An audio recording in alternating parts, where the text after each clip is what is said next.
ബഹുമാനപ്പെട്ട യോഗാധ്യക്ഷൻ, പാർട്ടിയുടെ മുതിർന്ന നേതാവും ഇലക്ഷന്റെ ജനറൽ കൺവീനറുമായ ശ്രീ മാലുമേൽ സുരേഷേട്ടൻ, ഇന്ന് ഈ യോഗം ഇവിടെ ഉദ്ഘാടനം ചെയ്ത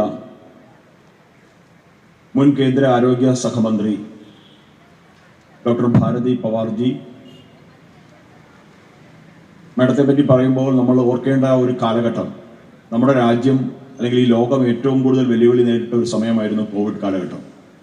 ആ സമയത്ത് നമ്മളെല്ലാവരും ഭീതിയിൽ കഴിഞ്ഞ കാലഘട്ടത്തിൽ ഈ നാടിനെ സംരക്ഷിക്കുവാൻ വേണ്ടിയിട്ട് പ്രിയപ്പെട്ട മോഡിജിയുടെ നേതൃത്വത്തിൽ ഒരു ടീം വർക്ക് ചെയ്തു.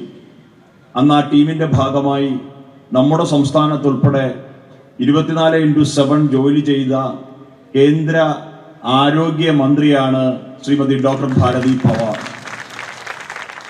മാഡം ആ സമയത്ത് നമ്മുടെ ചത്തന്നൂര്, അതേപോലെ കൊല്ലം ഒക്കെ ഹോസ്പിറ്റലുകളുടെ ഫെസിലിറ്റീസ് പരിശോധിക്കുവാനും അല്ലെങ്കിൽ അതിനു വേണ്ടുന്ന ക്രമീകരണങ്ങൾ ചെയ്യുവാനായിട്ടും മാഡം അന്നെല്ലാം കേരളത്തിൽ യാത്ര ചെയ്തിട്ടുണ്ട്. അതുകൊണ്ട് നമ്മൾ ഏറെ ബഹുമാനത്തോടു കൂടി വേണം മാഡത്തെ, ആ കാലഘട്ടം ഓർക്കുമ്പോൾ നമുക്കെല്ലാം ഇന്നും ഭീതിയുണ്ട്. ആ ഏറെ ബഹുമാനത്തോടെ വേണം നമുക്ക് നമ്മുടെ കരുനാഗപ്പള്ളിയിലേക്ക് മാഡത്തെ സ്വാഗതം ചെയ്യേണ്ടത്. അതുപോലെ തന്നെ വേദിയിൽ ഉപവിഷ്ടരായിരിക്കുന്ന പാർട്ടിയുടെ 2 മണ്ഡലം പ്രസിഡന്റുമാർ, എൻ്റെ 2 സ്ട്രോങ് പില്ലേഴ്സ്, മുരളിച്ചേട്ടൻ, പ്രിയപ്പെട്ട വിചേട്ടൻ, BDJസിന്റെ മണ്ഡലം പ്രസിഡന്റ് ആദർശ്, നാഷണലിസ്റ്റ് കേരള കോൺഗ്രസിന്റെ ജില്ലാ അധ്യക്ഷൻ ശ്രീ ശ്രീജീവ്, ഇലക്ഷൻ മാനേജ്മെന്റ് കമ്മിറ്റിയുടെ convener NDA convener Shri Subin, പാർട്ടിയുടെ മുതിർന്ന നേതാവും നമ്മുടെ കൾച്ചറൽ ക്യാമ്പയിന്റെ ചാർജ് വഹിക്കുന്ന ശ്രീമതി തൊടിയൂർ വസന്തകുമാരി, പ്രിയപ്പെട്ട മണ്ഡലം ജനറൽ സെക്രട്ടറിമാർ രഞ്ജിത്ത്, ചമ്പു, കുട്ടൻ ശാന്തി, മധുചേട്ടൻ, മഹിളാ മോർച്ചയുടെ ജില്ലാ ജനറൽ സെക്രട്ടറി ശ്രീമതി ശ്രീജ അശോക്, പ്രിയപ്പെട്ട ജില്ലാ ഉപാധ്യക്ഷ എൻ്റെ മൂത്ത ജ്യേഷ്ഠത്തി ശാലിനി രാജീവ്, പാർട്ടിയുടെ കരുനാഗപ്പള്ളി ഏരിയ സമിതിയുടെ പ്രസിഡന്റ് ശ്രീ സന്തോഷ്, BDSന്റെ വൈസ് പ്രസിഡന്റ് ശ്രീ ജയൻ ചേട്ടൻ, ഇന്ന് NDAയുടെ ചെയർമാനായി തെരഞ്ഞെടുക്കപ്പെട്ടുകൊണ്ട് കഴിഞ്ഞ 2 തെരഞ്ഞെടുപ്പിൽ UDFന്റെ ചെയർമാനായിരുന്നു, ഇന്ന് NDAയുടെ ചെയർമാനായി അദ്ദേഹം പ്രിയപ്പെട്ട തൊടിയൂർ രാമചന്ദ്രേട്ടൻ, ശ്രീ VR പ്രമോദേട്ടൻ, അതുപോലെ തന്നെ ഇന്ന് ട്രാൻസ്ലേഷൻ ചെയ്ത പരിഭാഷപ്പെടുത്തിയ പ്രിയപ്പെട്ട പ്രദീപ് അടക്കം വേദിയിൽ ഇരിക്കുന്നതിനേക്കാൾ എത്രയോ വലിയ നേതൃത്വതയാണ് സദസ്സിലിരിക്കുന്നത്. ഇപ്പൊ ഞാൻ ഈ ലൈവ് നോക്കിയ സമയത്ത് ഒരാളൊന്ന് കമന്റ് ഇടുന്നത്, സദസ്സിലൊന്നും ആരില്ല, സുധീഷ് ഇടയ്ക്കിടയ്ക്ക് താഴോട്ടോടൊന്ന് കാണിച്ചു കൊടുക്കണം ആൾക്കാർക്ക്. നോക്കൂ, ഇത്രയും വലിയ ജനാവലി ഈ മഴയണക്കെ പോലും ഇവിടെ കൂടിയത് ഈ പ്രസ്ഥാനം ജയിക്കാൻ പോകുകയാണെന്നുള്ള ആത്മവിശ്വാസം BJPയുടെയും ദേശീയ ജനാധിപത്യ സഖ്യത്തിന്റെയും പ്രവർത്തകരിലേക്ക് സന്നിവേശിക്കപ്പെട്ടിരിക്കുന്നു. സുരേഷേട്ടനോട് സൂചിപ്പിച്ചു, ഞാൻ ഈ ഇലക്ഷൻ പ്രവർത്തനത്തിന്റെ ഭാഗമായിട്ട് വന്നപ്പോൾ തുടങ്ങിയ സമയത്ത് അന്ന് ഞാൻ സ്ഥാനാർത്ഥിയൊന്നുമല്ല, അന്ന് ഞാൻ ഇലക്ഷൻ ഇൻചാർജാണ്. ആ സമയത്ത് പറഞ്ഞുകൊണ്ടിരുന്നത് 3ാം സ്ഥാനത്തിന് വേണ്ടിയിട്ട് ഒരാൾ പുതിയ ഇറങ്ങിയിരിക്കുന്നു, 12,000-ൽ നിന്ന് 15,000 ആക്കാനായിരിക്കും എന്നുള്ളതാണ്. ഇപ്പോ നോമിനേഷനൊക്കെ കൊടുത്തു കഴിഞ്ഞപ്പോൾ ഉള്ള ചർച്ചാ വിഷയം LDFും BJPയും തമ്മിലാണ് മത്സരമെന്ന് LDFുകാർ പറയുന്നു, UDFുകാർ പറയുന്നു ഞങ്ങളും നിങ്ങളും തമ്മിലാണ് മത്സരം. നേതാക്കന്മാരാണ് നമ്മളോട് പറയുന്നത് വ്യക്തിപരമായിട്ട്. അപ്പൊ എന്തായാലും മത്സരത്തിന്റെ ഒരു വശത്ത് നമ്മളുണ്ട് എന്നുള്ളത് ഇരു കൂട്ടർക്കും ബോധ്യപ്പെട്ടിരിക്കുന്നു. നമ്മൾ ജയിക്കാനായിട്ടാണ് മത്സരിക്കുന്നത്. നമ്മളിത് പറയുമ്പോൾ ചില ആൾക്കാർ ചോദിക്കും, നിങ്ങൾക്ക് ജയിക്കാൻ സാധിക്കുമോ? നോക്കൂ, 49,000 വോട്ട് പിടിച്ച് നമ്മുടെ കയ്യിൽ തന്നിട്ട് പോയ ഒരു വ്യക്തിത്വം ഇപ്പൊ പാലക്കാട് ജനമത് നേരിടുന്നുണ്ട്, ശ്രീമതി ശോഭ സുരേന്ദ്രൻ. ശോഭ ചേച്ചി ഒരു 48,765 വോട്ട് പിടിച്ച് തന്നിട്ട് പറഞ്ഞു, ഇതിനെ മോനെ ഞാൻ ഇത്രയും വെച്ചിട്ടുണ്ട്, ഇതിന്റെ കൂടെ നീ കുറച്ചും കൂടെ ചേർത്ത് വെച്ച് കരുനാഗപ്പള്ളിയിൽ നിന്ന് MLA ആയി നാടിനെ സേവിക്കുവാൻ വരാൻ ആവശ്യപ്പെട്ടിരിക്കുകയാണ്. നമ്മളത് നേടിയെടുക്കും, ഒരു സംശയവും വേണം. കരുനാഗപ്പള്ളിക്ക് വികസനം ആവശ്യമാണ്, നമുക്ക് മറ്റാർക്കെതിരെ ഒന്നും പറയാനില്ല. കരുനാഗപ്പള്ളിക്ക് വികസനം ആവശ്യമാണ്. ഈ കരുനാഗപ്പള്ളി എന്ന് പറയുന്നത് മനോഹരമായ നാടാണ്. ഞാനിപ്പോ വരുന്ന ആലപ്പാട് പൂക്കോട്ട് അമ്പലത്തിൽ ഉത്സവം നടക്കുമെന്ന് നോക്കൂ. ആലപ്പാടിന്റെ അല്ലെങ്കിൽ ആ തീരഭൂമി മുഴുവൻ ഒരുമിച്ച് ആഘോഷിക്കാനായിട്ട് തെരുവിലേക്ക് വന്നുകൊണ്ടിരിക്കുകയാണ്. ഞാനിപ്പോ ഇവിടെ വന്നപ്പോൾ ഹരിതയും സജിമോളി ചേച്ചിയൊക്കെ ഇരിക്കുമ്പോൾ എനിക്ക് അതിശയം, പ്രിയമാലി ചേച്ചിയൊക്കെ, കാരണം അവരുടെ ഉത്സവ സമയത്ത് പോലും അവരുടെ ഇവിടെ വന്നിരിക്കുകയാണ്. നോക്കൂ, ആ തെരുവിലൂടെ ഞാനിപ്പോ ഒന്ന് കുറച്ച് നടന്നു. എല്ലാവരും ആത്മാർത്ഥമായി, ഞാൻ ഇന്നേ വരെ അനുഭവിക്കാത്ത തരത്തിലുള്ള ഒരു സ്നേഹവും കരുതലും ആലപ്പാടിന്റെ ജനത തീരഭൂമി എനിക്ക് തരുന്നു. ആ സമയത്ത് ഒരു ചാനൽ, ഒരു മാധ്യമം ആ നാട്ടുകാരോട് പറഞ്ഞു സ്ഥാനാർത്ഥിയോട് എന്തെങ്കിലും ചോദിക്കാനുണ്ടോ എന്ന്. അവർ അവരുടെ പരിവേദനങ്ങൾ പറയുകയാണ്.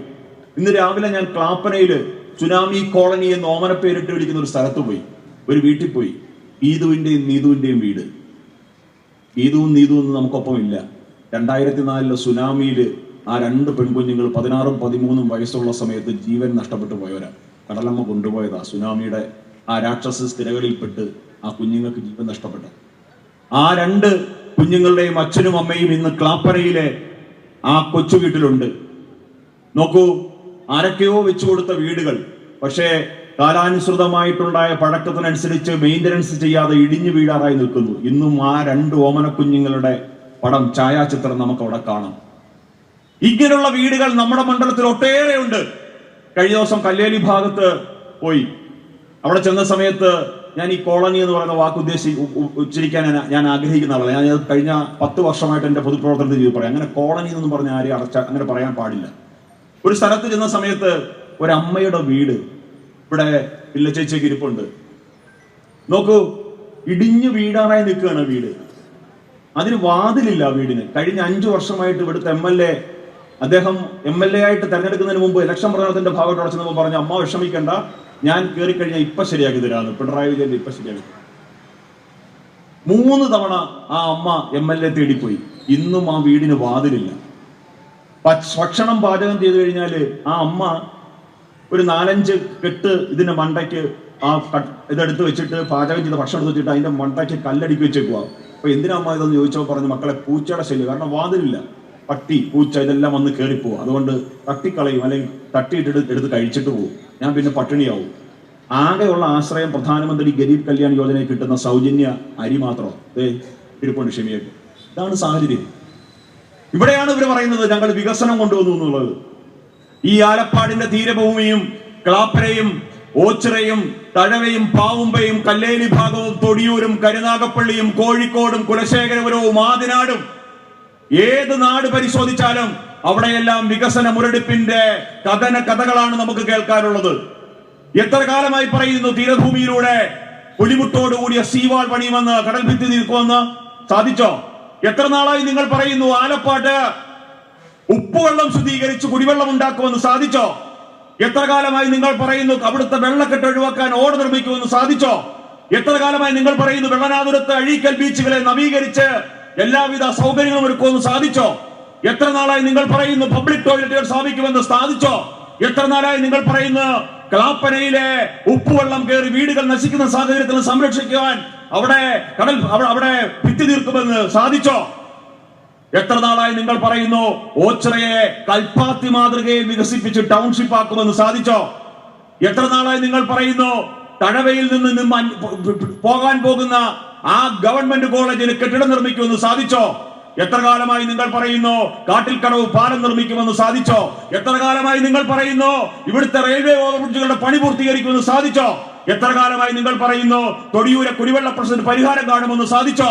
എത്ര കാലമായി നിങ്ങൾ പറയുന്നു കോഴിക്കോട്ടെ വെള്ളക്കെട്ട് ഇല്ലാതാക്കുമെന്ന്, നിങ്ങൾക്ക് സാധിച്ചോ?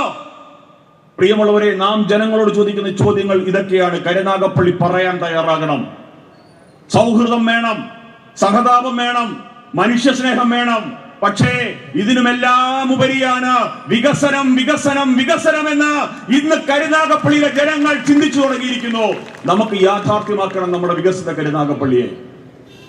ഏറ്റവും കൂടുതൽ ക്യാൻസർ പേഷ്യന്റ് ഉള്ള സ്ഥലമാണ് കരുനാഗപ്പള്ളി. കണക്കുകൾ പരിശോധിക്കണം. ഏറ്റവും കൂടുതൽ ക്യാൻസർ രോഗികളുള്ള സ്ഥലമാണ് കരുനാഗപ്പള്ളി. ഒരു ഓങ്കോളജി ഇൻസ്റ്റിറ്റ്യൂട്ട് കരുനാഗപ്പള്ളിക്ക് ആവശ്യമല്ലേ? നോക്കൂ, കോടിക്കണക്കിന് രൂപയുടെ വരുമാനമുള്ള ഒരു റെയിൽവേ സ്റ്റേഷനാണ് കരുനാഗപ്പള്ളി. ഈ കരുനാഗപ്പള്ളിക്ക് വേണ്ടിയിട്ട് ശബ്ദിക്കാൻ തയ്യാറാകാത്ത നിയമസഭാ സാമാജികനും ലോക്സഭാ എംപിയുമല്ലേ ഇവിടുന്ന് ജയിച്ചു പോയേക്കുന്നത്. ഞാൻ ഇവിടുത്തെ MLA നേരത്തെ സൂചിപ്പിച്ചു, ഞാൻ ഡിബേറ്റിന് വെല്ലുവിളിക്കുകയാണ്. 2023 railway passengers amenities committee chairman ആയിരുന്ന ശ്രീമാൻ PK കൃഷ്ണദാസ് ഈ കരുനാഗപ്പള്ളി റെയിൽവേ സ്റ്റേഷൻ സന്ദർശിച്ചപ്പോഴാണ് ആദ്യമായി ഒരു പ്രപ്പോസൽ കരുനാഗപ്പള്ളി സ്റ്റേഷന്റെ ഡെവലപ്മെന്റിന് വേണ്ടിയിട്ട് കൊടുക്കുന്നത്. ഞാൻ ഈ കാര്യം MLA ഒരു വേദി കണ്ടപ്പോൾ ഞാൻ അദ്ദേഹത്തോട് ചോദിച്ചു. അപ്പൊ അദ്ദേഹം എന്നോട് ചോദിക്കും അതെനിക്ക് കൊടുക്കാൻ പറ്റുമോ എന്ന്. നോക്കൂ, ഇങ്ങനെ പറയുന്ന ഒരാളാണോ നമുക്ക് വേണ്ടുന്നത്? ഓച്ചിറ റെയിൽവേ സ്റ്റേഷൻ നിങ്ങൾ പരിശോധിക്കണം. ലൈറ്റ് പോലുമില്ല. രാത്രിയിൽ അവിടെ ഇറങ്ങിയിട്ട് യാത്ര ചെയ്യാൻ സാധിക്കില്ല. ഇതിനെ സംബന്ധിച്ചുള്ള ആ പരാധീനകൾ, പരിമിതികൾ ചൂണ്ടിക്കാണിച്ച് റെയിൽവേ കൊണ്ട് ആ റെയിൽവേ മന്ത്രാലയത്തിന്റെ ശ്രദ്ധയിലേക്ക് കൊണ്ടുവന്ന് അതിനുവേണ്ട പരിഹാരം കാണേണ്ടവരാണ് ജനപ്രതിനിധി. അതിനാണ് ലോക്സഭാ എംപിയെയും MLA-മാരെയും തെരഞ്ഞെടുത്തു വിടുന്നത്. ഇതിന് അവരെ കൊണ്ട് സാധിക്കുന്നില്ല. കരുനാഗപ്പള്ളിയുടെ യുവത്വത്തിന് ഇന്ന് ആഘോഷിക്കാൻ, അല്ലെങ്കിൽ അവരുടെ ആ ഏറ്റവും വലിയ ജീവിതത്തിലെ സുവർണ കാലഘട്ടം, ആ സുവർണ കാലഘട്ടം ചെലവഴിക്കാൻ സാധിക്കുന്ന എന്തെങ്കിലും സാഹചര്യം ഈ കരുനാഗപ്പള്ളിയുടെ മണ്ണിലുണ്ടോ നാം പരിശോധിക്കാൻ തയ്യാറാകണം. പണ്ടൊക്കെ കുട്ടികളുടെ അടുത്ത് ഇതൊക്കെ എന്താ പറയുക, പഠിത്തമൊക്കെ കഴിഞ്ഞ ശേഷം എന്താകണമെന്ന് ചോദിച്ചാൽ പറയും ഡോക്ടർ ആകണം, എഞ്ചിനീയർ ആണ്. ഇപ്പൊ പറയുന്നത് UK പോകണമെന്ന്. നോക്കൂ, ഈ സാഹചര്യത്തിലേക്കാണ് കേരളം പോയിക്കൊണ്ടിരിക്കുന്നത്.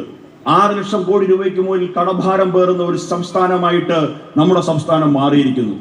2 ദിവസം കഴിയുമ്പോൾ നമ്മുടെ സംസ്ഥാന ഭാരതീയ NDA-യുടെ വികസന രേഖ വരും. അതിനകത്ത് ഏറ്റവും പ്രധാനപ്പെട്ട വാഗ്ദാനം ഈ സംസ്ഥാനത്തിന് 0 ഡെപ്റ്റ്, കടമില്ലാത്ത സംസ്ഥാനമാക്കി മാറ്റുമെന്നുള്ളതാണ്. കരുനാഗപ്പള്ളിയെ സംബന്ധിച്ച് നമ്മുടെ വികസന രേഖ 2 ദിവസത്തിനകത്ത് നമ്മൾ പുറത്തിരിക്കും. ഞാൻ കരുനാഗപ്പള്ളിക്ക് കൊടുക്കുന്ന ഒരു വാക്കുണ്ട്. ആ വാക്ക് ഇതാണ്: നമ്മുടെ വികസന രേഖയിൽ 30 പോയിന്റുകൾ ഉണ്ടാകും. ഇത് ഞാൻ നേരത്തെ സൂചിപ്പിച്ച ഓങ്കോളജി ഇൻസ്റ്റിറ്റ്യൂട്ട്, ഇവിടുത്തെ ഒരു ലൈറ്റ് വാട്ടർ മെട്രോ അടക്കം 30 പോയിന്റുകൾ അടങ്ങിയ റെയിൽവേ സ്റ്റേഷൻ വികസനം, കുടിവെള്ള പ്രശ്നം, SC/ST ഫണ്ടിൽ അപ്സാവുന്നതിന് വേണ്ടി അപ്സാവായിരിക്കാനുള്ള കാര്യങ്ങൾ അടങ്ങിയ ഒരു 30 പോയിന്റുകൾ അടങ്ങിയ ഒരു വികസന രേഖ ഞാൻ ജനങ്ങൾക്ക് മുമ്പിൽ വെക്കും. ഈ വികസന രേഖയിലെ നമ്മളെ നിയമസഭാ സീറ്റിലേക്ക് ഈ കരുനാഗപ്പള്ളി, എന്റെ കരുനാഗപ്പള്ളി നമ്മളെ തെരഞ്ഞെടുത്താൽ ഈ 30 ഇനങ്ങളിൽ 30 ഇനങ്ങളും നടപ്പിലാക്കിയെങ്കിൽ മാത്രമേ PS ജിതിൻദേവ് എന്ന് പറയുന്ന സ്ഥാനാർത്ഥി, അല്ലെങ്കിൽ ഞാൻ MLA ആയാൽ MLA അടുത്ത 5 വർഷത്തിന് ശേഷം വോട്ട് ചോദിച്ചു, അല്ലെങ്കിൽ ഞാൻ വരില്ല എന്നുള്ളതാണ് എന്റെ വാക്ക്. കാരണം നമ്മൾ പറയുന്നത് പ്രവർത്തിക്കും, പ്രവർത്തിക്കാൻ പറയുന്നത് നമ്മൾ പറയും. നമ്മൾ മാറ്റും ഈ നാടിനെ നമ്മൾ മാറ്റി എഴുതും. നമ്മൾ ഈ കാര്യങ്ങളൊക്കെ സോഷ്യൽ മീഡിയ പറയുമ്പോൾ ചില ആൾക്കാരുണ്ട്, ഇത്രയും കാലം എവിടെ ആയിരുന്നു, വരുത്തനല്ലേ എന്നൊക്കെയാണ് ചോദ്യം. നോക്കൂ, ഈ ഭാരതമണ്ണിൽ 2047 വികസിത ഭാരതമാകാൻ പോകുന്ന ഈ ഭാരതമണ്ണിൽ ആരാണ്, ഏത് നാട്ടുകാരാണ് വരുത്തത്? ശരിയാണ്, ഞാൻ 5 വർഷത്തിന് താഴെയാവുന്നു കരുനാഗപ്പള്ളി താമസമായിട്ട്. പക്ഷേ എന്റെ കഴിഞ്ഞ ദിവസം ഞാനത് പറഞ്ഞപ്പോൾ എന്റെ കുഞ്ഞമ്മ, എന്റെ അച്ഛനും അമ്മയും മരിച്ചുപോയി. പക്ഷെ എന്റെ കുഞ്ഞമ്മ പറഞ്ഞു, എന്താ നീ ജനിച്ചു വിടുന്നത് കരുനാഗപ്പള്ളി ഗവൺമെന്റ് ഹോസ്പിറ്റലാണ്, അപ്പൊ പിന്നെ നീ എങ്ങനെ വരുത്തത്? ഞാൻ 5 വർഷമായിട്ടുള്ളൂ കരുനാഗപ്പള്ളി താമസമായിട്ട്. പിന്നെ എങ്ങനെയാണ് ഈ വരുത്തൻ എന്നത് എനിക്ക് മനസ്സിലാവുന്നില്ല. നോക്കൂ, നമ്മൾ ഈ നാടിനെ മാറ്റിയെടുക്കും. ഈ നാടിനെ നാം മാറ്റിയെടുത്ത് നാം വികസനത്തിന്റെ പന്ഥാവിലേക്ക് നമ്മൾ കൈപിടിച്ചു കൊണ്ടുപോകും. നമ്മുടെ നാടിനെ നമുക്ക് രക്ഷിച്ചേ മതിയാവും. നമ്മുടെ നാടിന് വികസനം ആവശ്യമാണ്. നമ്മുടെ കുഞ്ഞുങ്ങൾക്ക് ജീവിക്കാൻ ആവശ്യമായ സാഹചര്യം ആവശ്യമാണ്. ഇന്ന് വികസനം എന്തെന്ന് കരുനാഗപ്പള്ളിയിൽ ചോദ്യം ചെയ്താൽ നമുക്കാകെ കാണാൻ സാധിക്കുന്ന വികസനം ഈ നാഷണൽ ഹൈവേ മാത്രമാണ്. 15 വർഷം മുമ്പ് പണി പൂർത്തീകരിക്കേണ്ട സാധനമാണ്. 8 മന്ത്രിമാരാണ് തേരാപ്പാറ തെക്കൂടെ കടന്നത്. കൊടിക്കുന്ന് സുരേഷ് കിഴക്കോട്ട് പോകുമ്പോൾ KC വേണുഗോപാൽ വടക്കോട്ട് പോകും. ഇവർ രണ്ടുപേരും കിഴക്കോട്ടും വടക്കോട്ടും പോകുമ്പോൾ മുല്ലപ്പള്ളി പടിഞ്ഞാട്ട് പോകും. എത്ര മന്ത്രിമാരെ തേരാപ്പാറ നടന്നത്? എന്തെങ്കിലും സാധിച്ചോ? എത്ര കാലം കിടന്നു കൊല്ലം ബൈപ്പാസ്? എത്ര കാലം കിടന്നു ആലപ്പുഴ ബൈപ്പാസ്? എന്നിട്ടും പറയുകയാണ് വികസനത്തിന് വേണ്ടിയിട്ട് ഇപ്പൊ വീണ്ടും വോട്ട് ചെയ്യാൻ. എന്ത് സാഹചര്യമാണ്? രണ്ടാമത്തതാണല്ലോ ഈ വരുത്തൻ. അപ്പൊ ഞാനൊരു ചോദ്യം തിരിച്ചു ചോദിക്കാൻ ആഗ്രഹിക്കുന്നു. ഇവിടേക്ക് ധാരാളം ആൾക്കാരെ കല്യാണം കഴിച്ചു കൊണ്ടുവന്നിട്ടില്ലേ, പെൺകുട്ടികൾ വേറെ മണ്ഡലങ്ങളിൽ നിന്നൊക്കെ ഇല്ലേ? ധാരാളം ആൾക്കാര് ജോലിയുടെയൊക്കെ കാര്യമായിട്ട് വന്ന് താമസമായി കാണത്തില്ലേ? അപ്പൊ ഇവരെല്ലാം വരുത്തന്മാരാണ്. ഇവരാരും കോൺഗ്രസിന് വോട്ട് ചെയ്യണ്ടേ? ഇവരാരും ഇടതുപക്ഷത്തിന് വോട്ട് ചെയ്യണ്ടേ? നിങ്ങൾക്ക് തന്റേടം ഉണ്ടോ? ഈ നാട്ടിൽ കല്യാണം കഴിച്ചു കൊണ്ടുവന്ന പെൺകുട്ടികളും ഈ നാട്ടിൽ കല്യാണം കഴിച്ചു വന്ന ആണുങ്ങളും ഈ നാട്ടിൽ താമസമായ ആൾക്കാര് വരുത്തന്മാരാണ്.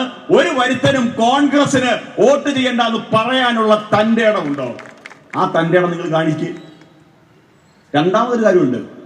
കഴിഞ്ഞ ദിവസം ഞാനും നിലവിലെ MLA-യും LDF-ന്റെ സ്ഥാനാർത്ഥി, ഞങ്ങൾ 3 പേരും കൂടെ ഒരു പ്രസ് ക്ലബിൽ ഒരു മുഖാമുഖം പരിപാടി പങ്കെടുത്തു. വോട്ടും വാക്കും. അതിനകത്ത് വെച്ചിട്ട് അദ്ദേഹം പറഞ്ഞു, ഇങ്ങനെ അദ്ദേഹം കുറെ വികസനങ്ങൾ നടപ്പിലാക്കിയ കഥ പറഞ്ഞു. അപ്പൊ ഞാൻ പറഞ്ഞു, നിങ്ങൾ ഈ പറയുന്ന കാര്യങ്ങളൊന്നും ചെയ്തിട്ടില്ല.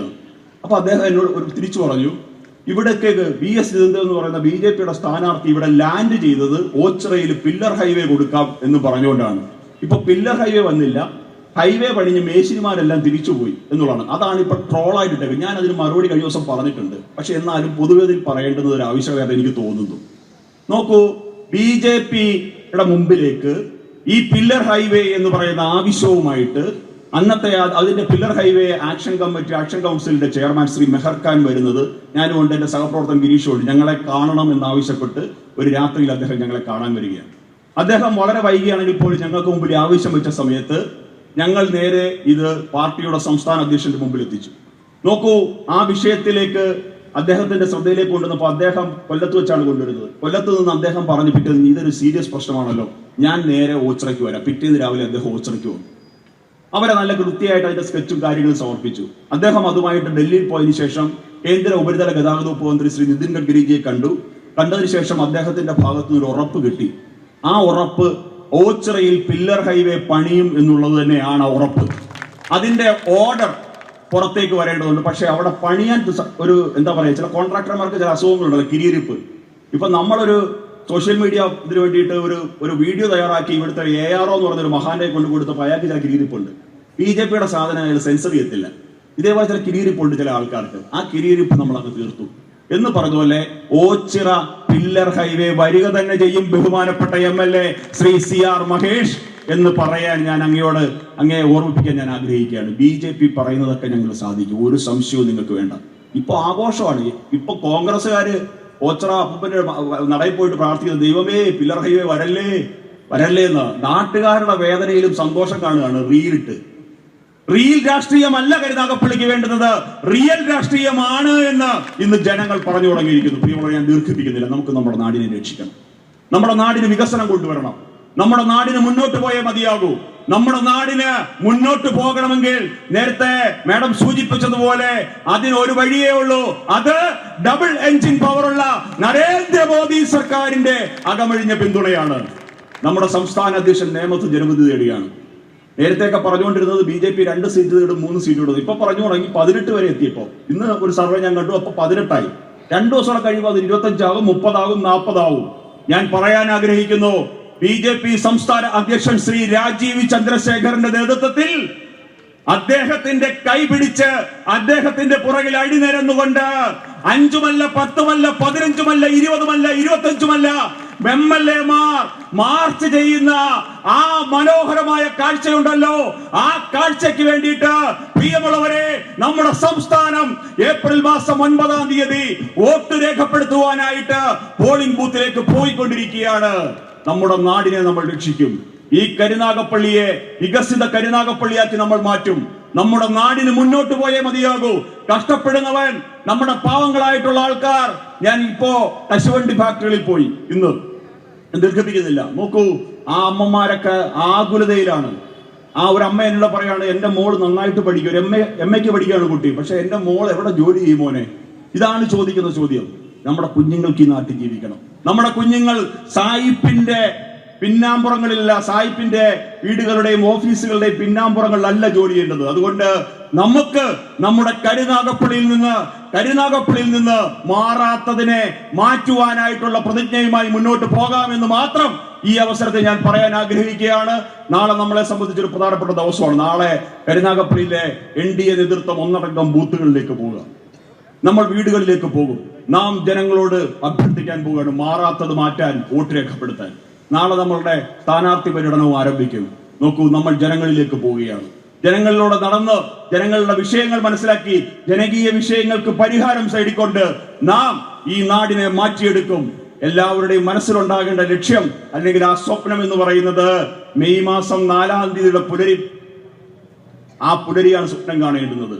4-ാം തീയതി രാവിലെ 8 മണിക്ക് വോട്ടെണ്ണുന്ന സമയത്ത് നമ്മുടെ മണ്ഡലം ഒരു കൊച്ചു മണ്ഡലമാണ് ഇല്ലേ? അവര് നോക്കുന്നത് തിരുവനന്തപുരം ജയിച്ചോ, പാലക്കാട് ജയിച്ചോ, കാസർഗോഡ് ജയിച്ചോ, മഞ്ചേശ്വരം ജയിച്ചോ എന്നാണ്. പക്ഷേ അവിടുന്ന് ഇങ്ങനെ അങ്ങോട്ട് എണ്ണി വരുന്ന സമയത്ത് നമുക്കെതിരെ എപ്പോഴും വാക്സരങ്ങൾ വിടുന്ന ആ ഹാഷ്മിയും അതേപോലെ തന്നെ മറ്റേ സ്മൃതി പരുത്തിക്കാടും മാധുവും ഒക്കെ പറയണം, നോക്കൂ മറ്റൊരു കഥ ജനിക്കുന്നു.